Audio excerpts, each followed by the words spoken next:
नमस्कार, मी सागर राजे. प्रभात पर्व न्यूजवर आपलं सर्वांचं स्वागत करतो. येत्या 5 ऑगस्ट रोजी दिल्ली येथील जंतर मंतरवर लोकनेते दिबा पाटील साहेबांचं नाव नवी मुंबई आंतरराष्ट्रीय विमानतळाला मिळावं यासाठी एक लाक्षणिक आंदोलन होत आहे. अर्थातच सर्व रायगड ठाणे जिल्ह्यातील भूमिपुत्र या आंदोलनासाठी जाणार आहेत.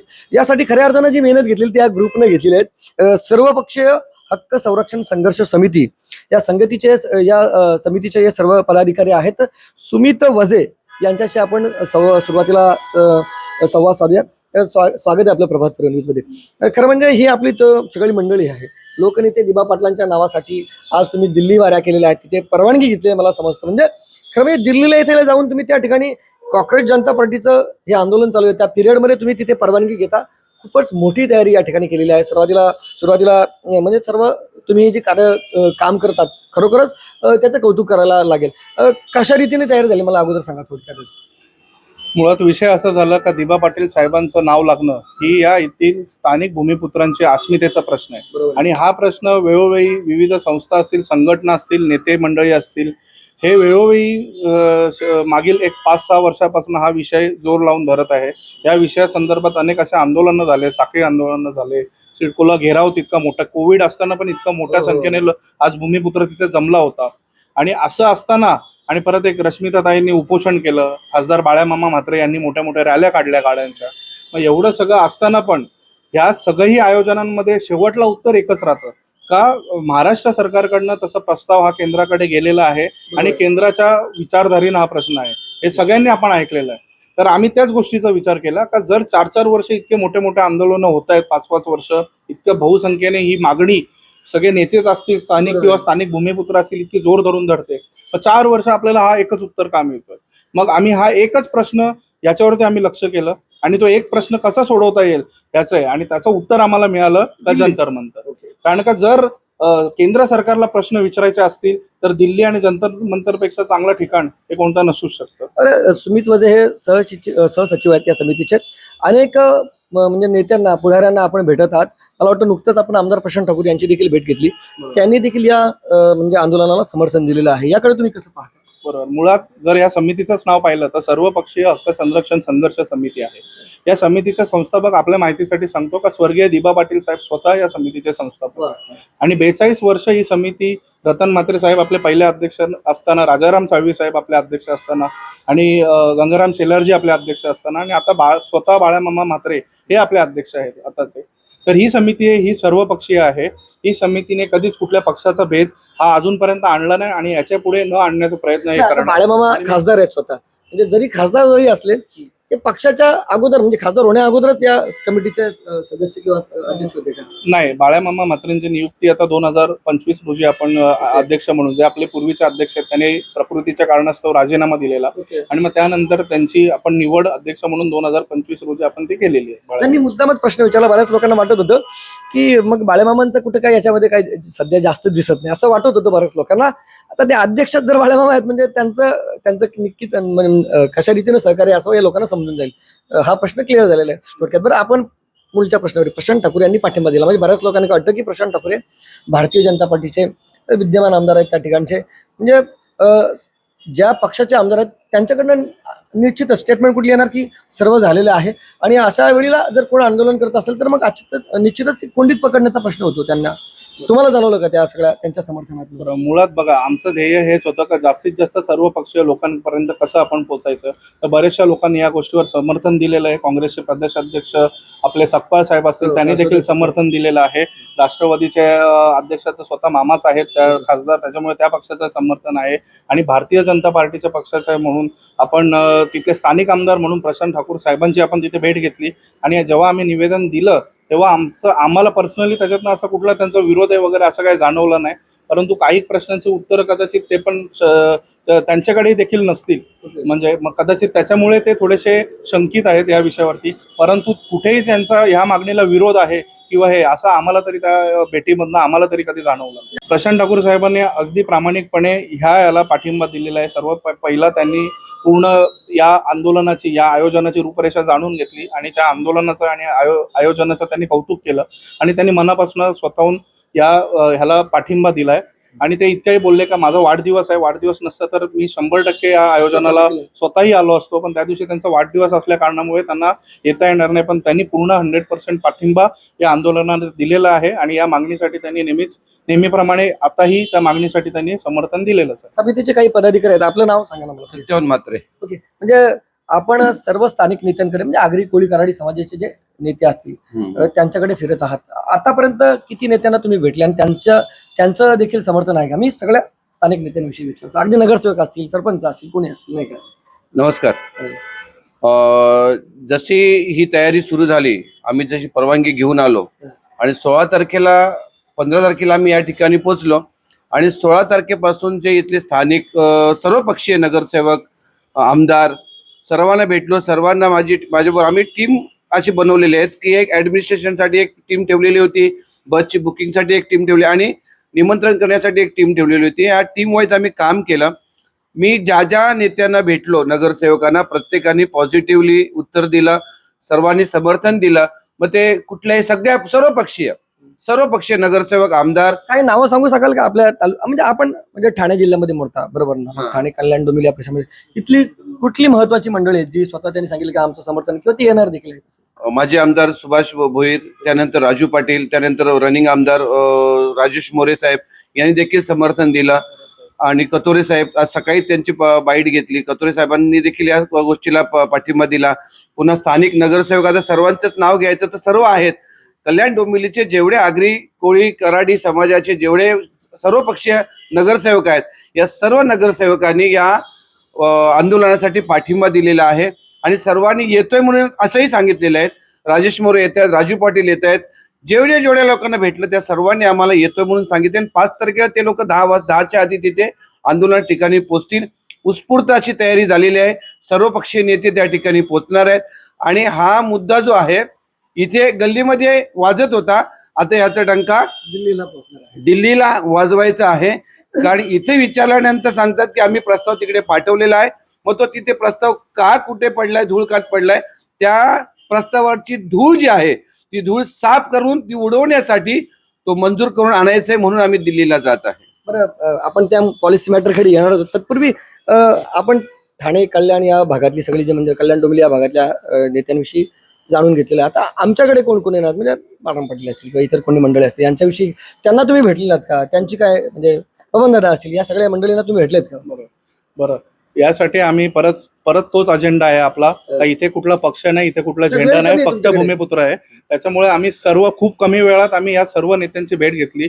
आता जर पनवेल रायगड पट्ट्यातले जर आपण नेते पाहिले तर प्रशांत दादांची तर आपण स्वतः बाईट बघितली. बाळाराम पाटील साहेब असतील त्यांची आपण भेट घेतली. भावना घाणेकर ताई असतील, ही मंडळी हे सर्व येणार आहेत. बाळराम पाटील येणार, बाळाराम पाटील साहेब जे आहेत तेही येणार आहेत.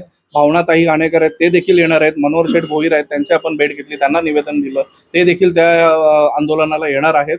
आणि अजून बरेचसे मला वाटतं 27 गाव आपली तिथली संघर्ष समिती आहे, नंदराज मुंगाजी त्यांची देखील आपण भेट घेतली आणि ते देखील एकदम त्यांचा पूर्ण फौजफाटा घेऊन या आंदोलनात उतरणार आहे. तर आम्ही सर्वच, मग किरण केणी असतील तिथले, आम्ही सर्वांना, रश्मिता पोपेटा तर आपल्या या आंदोलनाच्या त्या ताई सर्वत्र म्हणजे प्रचारच करत आहेत जोराने. तर हे सर्व आणि पूर्ण तिथला स्थानिक भूमिपुत्र समाज, जितके नेते असतील, त्या कमिट्या असतील, संघटना असतील, सर्वांना आम्ही भेटून, आमच्याकडे जरी वेळ कमी होता तरी आम्ही पूर्ण दिवस देऊन पूर्ण सगळ्यांना भेटलोय, सगळ्यांना विश्वासात घेतलंय आणि सर्व समाजाला या विषयासाठी एक करायचा आम्ही प्रयत्न केला आणि सर्वांना, त्यातले बरेचसे जण येतील. आणि प्रामुख्याने जर त्या परिसरात पाहिलं गेलं तर जगदीशदादा गायकवाड आहेत, यांनी एकदम मुख्य भूमिका घेतलेली आहे. ते देखील स्वतः सर्वांना फोन करतात. बबनदादांना देखील त्यांनीच फोन केला, बबनदादाही येत आहेत तिथे. तर असे सर्व नेत्यांनी, सर्व पदाधिकाऱ्यांनी, कुठल्याही पक्षाचे असो ते, सर्वांनी या आगरी म्हणून आणि स्थानिक भूमिपुत्र म्हणून या चळवळीला पूर्ण पाठिंबा त्यांनी बिनशर्त दिलेला. बरं, एक महत्वाचा प्रश्न आहे, म्हणजे त्याच्यावर चर्चा करायची मुद्दामच मी आपला प्रश्न शेवटला ठेवलेला आहे. आता तिथे 5 तारखेला जे आंदोलन आहे त्याची परमिशन तुम्ही अधिकृतरित्या घेतलेली आहे का? मधल्या काळात आंदोलन चालू होतं, म्हणजे कॉक्रोच जनता पार्टीचं आंदोलन चालू होतं, आता ते संपलेलं आहे. ती परमिशन किती लोकांसाठी आहे, त्याचं टायमिंग काय आहे, या बाबतीत थोडक्यातच सांगा मला. बरोबर, सर्वप्रथम या बाबतीत मी दिल्ली पोलीस प्रशासनाचे देखील आभार मानू इच्छितो. कारण का जर जंतर मंतरचे आता जे नियम जर आपण पाहिले तर दिवसाला फक्त 2च तासाचं तिथे स्लॉटमध्ये आपल्याला परमिशनची परवानगी मिळते, म्हणजे परमिशन मिळते. परंतु आपल्या या आंदोलनाचा स्वरूप आणि गंभीरता त्या पोलिसांनी देखील पाहिली. आम्ही त्यांना सगळं समजावलं, त्यांनाही तो विषय पटला आणि पूर्ण दिवस त्यांनी 5 तारखेला आपल्याला सकाळी 10 ते संध्याकाळी 5 वाजेपर्यंत पूर्ण ती परवानगी आपल्याला जंतर मंतर इथे त्यांनी दिलेली आहे. आपण मागणी ॲक्च्युली बरेचसे जास्त लोकांसाठी केली होती, परंतु आता तिथे अधिवेशन सुरू आहे संसदेचं. मग त्याच्यामुळे काही सिक्युरिटी प्रोटोकॉल्समुळे त्यांनी आपल्याला फक्त सांगितलं आहे का तुम्ही 500 जण लास्ट तुम्ही फक्त तिथे घेऊन या. म्हणून आमचं मानस असं आहे का आम्ही 500 जणांनाच आम्ही अप्रोच केला होता, परंतु आता ह्या इतका उत्स्फूर्त प्रतिसाद झालाय का ही संख्या कुठे आता डबल नको व्हायला अशी आम्हाला काळजी आहे. असं ओके, बरं, आता तयारी कशी झाली, म्हणजे जायचं कसं आहे, गाड्या आहेत का, ट्रेननं जाणार आहेत का लोक, किंवा विमानानं जाणार आहेत का, या बाबतीत आपण त्यांना विचारू. आणि नंतर एक शेवटचा प्रश्न आपल्याला मला घ्यायचा आहे, तर कशा रीतीने तयारी झालेली आहे, म्हणजे कसं जाणार कसं तुम्ही? बरोबर. ही संघर्ष समिती आणि जे भूमिपुत्रांची आपली टीम आहे यांनी पूर्ण एक सुरेख नियोजन याचं केलेलं आहे आणि इथे कुठल्याही आंदोलन करताना इथे त्रास होणार नाही याची आम्ही काळजी घेतलेली आहे. जर जाण्या येण्याचा जर पाहिलं दिल्लीचा प्रवास जो आहे राजधानीचा हा बऱ्यापैकी आहे, त्याच्यामुळे आम्ही लोकांना 3ही ऑप्शन्स दिलेले आहेत का एकतर तुम्ही तुमच्या सोयीने जे तुम्हाला सोयीस्कर वाटेल, तुम्हाला ट्रेन सोयीस्कर वाटत असेल, तुम्हाला फ्लाईट सोयीस्कर वाटत असेल किंवा बस सोयीस्कर वाटत असेल, तुम्ही कसेही तुम्ही येऊ शकतात. जर तुम्हाला आयोजकांकडनं जर कोणाला काही कल्पनाच नसेल का कसं पोचायचं दिल्लीला, तर तुम्ही आयोजकांना संपर्क करा. आम्ही सर्वांना AC स्लीपर कोचचं आम्ही तिथे आयोजन केलेलं आहे. त्या आयोजनामध्ये आपण जे बसमध्ये येतील त्यांना फक्त एकदम नाममात्र म्हणजे 5,000 रुपये फक्त आपण इतकं ते बसच जाण्या येण्याचं शुल्क आपण तेवढं घेतोय. आणि जर कोणी परस्पर येत असतील तर त्यांच्याकडनं आपण 1,000 रुपये म्हणून आपण एक घेतोय. त्याचं कारण असं आहे का तिकडे जाऊन पूर्ण राहण्याची व्यवस्था असेल किंवा पूर्ण जेवणाची वगैरे जी व्यवस्था असेल ही पूर्णपणे ही आपण आयोजक म्हणून आपण केलेली आहे. त्याच्यामुळे आपल्याला एक्झॅक्ट किती आंदोलक इकडनं तिथे येत आहेत याचा आकडा असावा म्हणून आपण हे नोंदणीकरण हे केलेलं आहे. आणि दुसरा विषय की हा आंदोलन जे आहे हे पूर्णपणे संविधानिक मार्गाने होणार आहे. पूर्णपणे पोलीस प्रशासनाने वेळोवेळी जे आपल्याला जे गाईडलाईन्स दिलेले आहेत ते फॉलो करणार आहेत. आणि सर्वात प्रमुख गाईडलाईन त्यांची अशी असेल की तिथे संसदेचं अधिवेशन असल्यामुळे सिक्युरिटी प्रोटोकॉल तिथे आहे. त्याच्यामुळे जर असा जमाव त्यांना दिसला तर मग ते लगेच त्यांना बाजूला घेऊ शकतात. त्याच्यामुळे त्यांनी आपल्याला सूचना केली का तुम्ही आयोजक म्हणून तुमचा एक ID ओळखपत्र त्या सगळ्या तुमच्या आंदोलकांना आधीच द्या. म्हणजे जर ओळखपत्र त्यांच्याकडे असेल तर त्यांना आम्ही कोणत्याही प्रकारचं विचारणा करणार नाही. अन्यथा जर ओळखपत्र नसेल तर त्यांना मग पोलीस जे काय असेल ते विचारण्यासाठी मग बाजूला घेऊ शकतात. तर ही सर्व दक्षता आहे. आपण इकडनं जायची सोय केलेली आहे आणि तिथे हॉटेल रूम्स आहेत, राहायची सोय केलेली आहे. पहिला आपण हॉल्सचा आपण सोय केलेली होती, पण बाळामामा म्हात्रे असतील किंवा इतर नेते असतील यांनी अजून आम्हाला पुढाकार दिला का नाही तुम्ही आपल्या लोकांना चांगली सोय द्या तिथे. म्हणून आता आम्ही हॉटेल रूम्सची तिथे सोय, AC रूम्सची सोय केलेली आहे. चांगलं जेवणाची टीम पण आपण इकडनंच घेऊन चाललेलो आहे. कोणाला तिकडचं बाहेरचं जेवण आवडत नाही म्हणून जेवणाची टीम देखील आपण इकडनं घेऊन चाललेलो आहे. तर एकंदरीत पूर्ण जे आंदोलक आहेत त्यांना कुठल्याही प्रकारचा त्रास तिथं दिल्लीला होणार नाही याची दक्षता आपल्या टीमनी सर्व घेतलेली आहे. आणि मला विश्वास आहे की हे सर्व व्यवस्थित पार पडेल आणि त्यांना देखील आंदोलन करायला दिल्लीला नक्कीच मजा येईल. ओके, बरं, आपण मी खरं म्हणजे खूप मुलाखती घेतलेल्या, अगदी सत्ताधाऱ्यांच्या घेतलेल्या आहेत, विरोधकांच्या घेतलेल्या, सर्व लोकांच्या मी याविषयी प्रतिक्रिया घेतलेल्या आहेत. सत्ताधाऱ्यांचं एकच नेहमीचं म्हणणं असतं की सगळं जर झालंय म्हणजे उदाहरणार्थ दोन्ही सभागृहातनं, राज्यातील दोन्ही सभागृहातनं जर ठराव गेलेले आहेत, केंद्रात गेलेले आहेत, राहिलं कुठेच नाही. बऱ्याच ठिकाणी ह्या प्रोसेसला एवढा वेळ नाही लागायला पाहिजे असं बोललं जातं. म्हणजे 4 वर्ष जवळपास व्हायला लागलेले, मग वेळ का लागली? तर त्यांचं उत्तर काय मिळतं साधारण, म्हणजे ऑफ द रेकॉर्डवर दोन्ही पद्धतीने की बाबा कदाचित ते म्हणजे एक पॉलिसी फ्रेम केली जाणार आहे. पॉलिसी फ्रेम केल्यानंतर काय होतं की म्हणजे उदाहरणार्थ जर अनेक ठिकाणी अशा नावं पेंडिंग आहेत विमानतळाची, मग ती नावं देण्यासाठी एखादी पॉलिसी असली तर मग तिथल्या स्थानिकांचा कधी उद्रेक होणार असेल काय असेल, त्या सगळ्यांवर या सर्व गोष्टी टाळता येतील. आणि म्हणजे एकाच वेळेला सगळी नावं दिली की म्हणजे प्रश्नच निकाली निघतील असं बोललं जातं. तुम्हाला याविषयी तुम्ही देखील निश्चितच अभ्यास केलेला आहे, काय तुमच्या लक्षात आलं मला सांगा.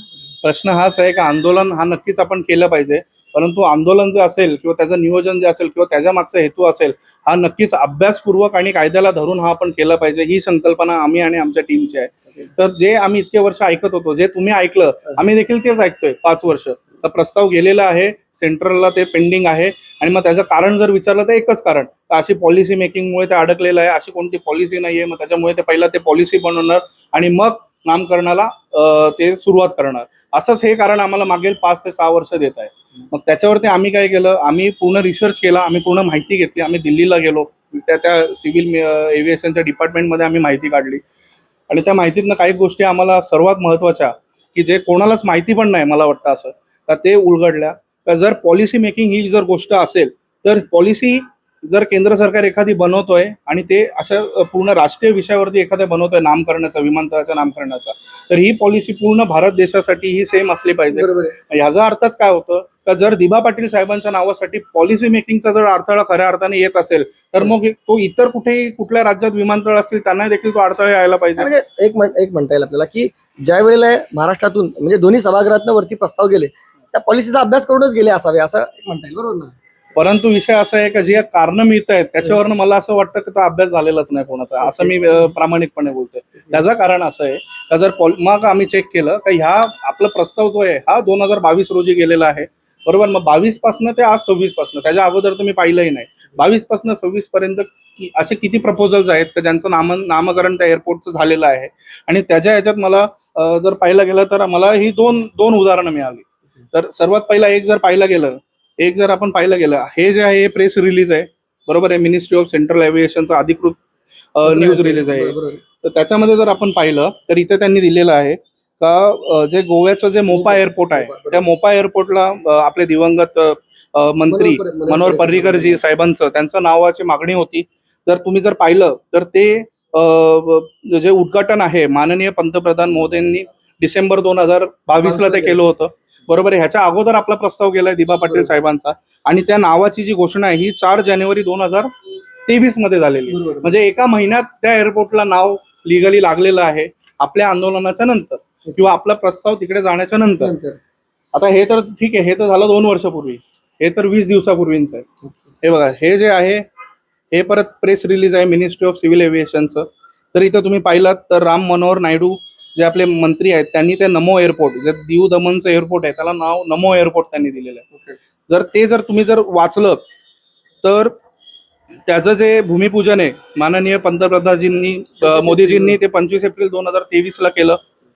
त्याच्यानंतर त्याचं भूमिपूजन त्याची ओपनिंग जी आहे ही 5 जून 2026 ला केली, म्हणजे मागच्या महिन्यात, बरोबर आहे. आणि हे नाव की नमो एअरपोर्ट हे नाव त्यांच्या ऑफिशियल याच्यावरती त्यांनी पब्लिश केलं 17 जुलै 2026 रोजी, अगदी आता 10 दिवसापूर्वीची. मग जर ह्या गोष्टी होऊ शकतात मग आमचं हे का नाही होते, मग आमच्या भूमिपुत्रांनी काय गोड मारलं. मग आता विषय मला असं वाटतं ह्या गोष्टींवरनं जे पॉलिसी मेकिंगचे कारण देतात मग याचं उत्तर काय, त्याचं उत्तर आम्हाला मिळालं पाहिजे. आणि म्हणूनच हेच कारण आहे. आता मी त्या पुढच्या मुद्द्यावर येतो. बऱ्याचशा जणांनी प्रश्न केलं, बऱ्याचशांनी असं विषय केला दिल्लीला जाऊन काय होणार आहे, तुम्ही इकडेच काहीतरी करा. तर हेच कारण आहे, सर्वात मोठं हेच कारण आहे का हा प्रश्न आम्हाला तिथे दिल्लीला विचारता येईल जेव्हा कधी आपलं शिष्टमंडळ त्या याच्यात जाणार, जेव्हा ही पॉलिसी मेकिंगची आपल्याला कारणं देतील मग हे काय. हेच प्रश्न विचारण्यासाठी आम्ही 5 ऑगस्ट रोजी जंतर मंतरला हा इतक्या मोठ्या राष्ट्रीय या समाजाचा भूमिपुत्रांचा पहिला राष्ट्रीय आंदोलन हा दिल्लीला होतोय आणि याचं आयोजन हाच एक प्रश्न विचारण्यासाठी आम्ही केलेला आहे. आणि मला असं वाटतं ह्या प्रश्नाचं जर आपल्याला उत्तर मिळालं तर मग दिबा पाटील साहेबांचं नाव लागलंच म्हणजे आपण मानण्याला काय. बरं या सगळ्यासाठी म्हणजे ही सगळी तुमची टीम खरोखर मनापासून मेहनत करते. मी असं ऐकलं की बाबा रात्रंदिवस आज तुमच्या सर्वांच्या चक्रा चालू या व्हिडिओवर त्यांची नावं मला माहिती झाली पाहिजे जेणेकरून लोकांना कळेल की बाबा ही मंडळी मेहनत करतात. नाव काय तुमचं? शशी पाटील डायगर, उदय मुंडे आगासन, ओके. मधुकर माली भोपर, रतन संगो पाटील सोनारपडा उपाध्यक्ष, शिवाजी माली भोपर, सत्यवान म्हात्रे आजदेगाव, राहुल जाधव सागाव.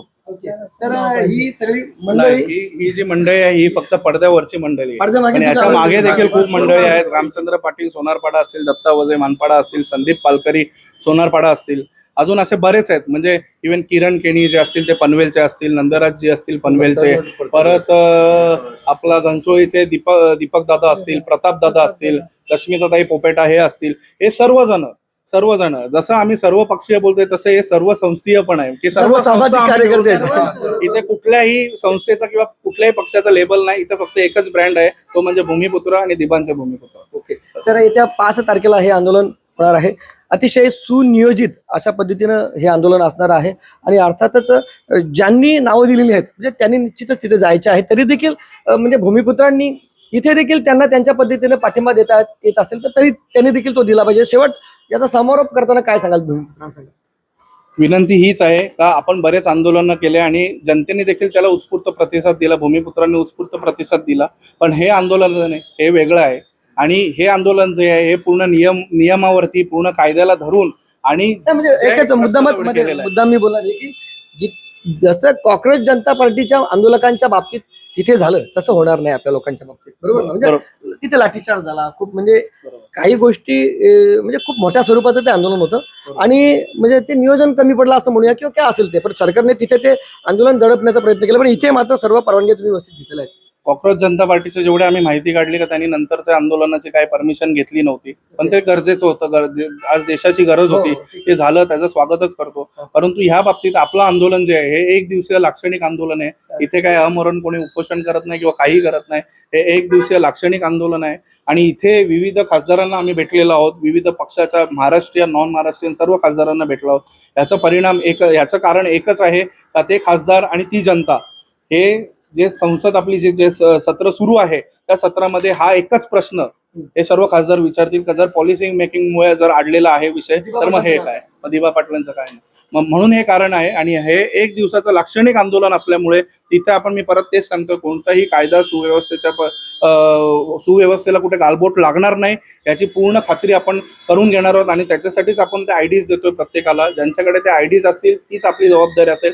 ज्यांच्याकडे जे आयडीज नसतील आणि जर त्यांनी तसं काय कृत्य केलं तर मग स्वतःही आम्ही आयोजक म्हणून त्यांना त्या पोलिसांच्या ताब्यात देण्याचं आम्ही काम करणार. तर माझी सर्वांना नम्र विनंती आहे का दिबांचं हे आंदोलन एक आदर्श आपल्या समाजासाठी झालं पाहिजे. का शिस्तबद्ध आंदोलन हे कसे होतात तर हे राष्ट्रीय आंदोलन दिल्लीसारखे होतात आणि इथे पूर्णपणे जबाबदारी आयोजक म्हणून ही आमची आहे आणि आम्ही हे विश्वास देतो प्रत्येकाला का इथे कुठेही पोलिस प्रशासनाचा असो का हे असो, जर आपण कायद्याचा पूर्ण सगळी फॉलो केलं तर कुठेही कायद्याचा त्रास किंवा प्रशासनाचा त्रास आपल्याला होणार नाही याची दक्षता आम्ही घेतली. तर येत्या 5 ऑगस्ट रोजी होणाऱ्या आंदोलनाच्या पार्श्वभूमीवर आपण या समितीचे सहसचिव स्मित वजे यांच्याशी संवाद साधलेला आहे. अतिशय सविस्तर माहिती त्यांनी या बाबतीत दिलेली आहे. तुम्हाला ही चर्चा ऐकल्यानंतर काय वाटतं त्याबाबतची तुमची प्रतिक्रिया अवश्य नोंदवा. व्हिडिओ जर्नलिस्ट यासिन खानसह सागर राज्य प्रभात न्यूज करता डोंबिवली. धन्यवाद. विमानतळ नाव कुणाचे? दिबा पाटील साहेबांचे. विमानतळ नाव कुणाचे? दिबा पाटील साहेबांचे. अरे कोण म्हणतो देणार नाही? घेतल्याशिवाय राहणार नाही. अरे कोण म्हणतो देणार नाही? घेतल्याशिवाय राहणार नाही. चलो दिल्ली, चलो दिल्ली, चलो दिल्ली, चलो दिल्ली, चलो दिल्ली, चलो दिल्ली, चलो दिल्ली, चलो दिल्ली.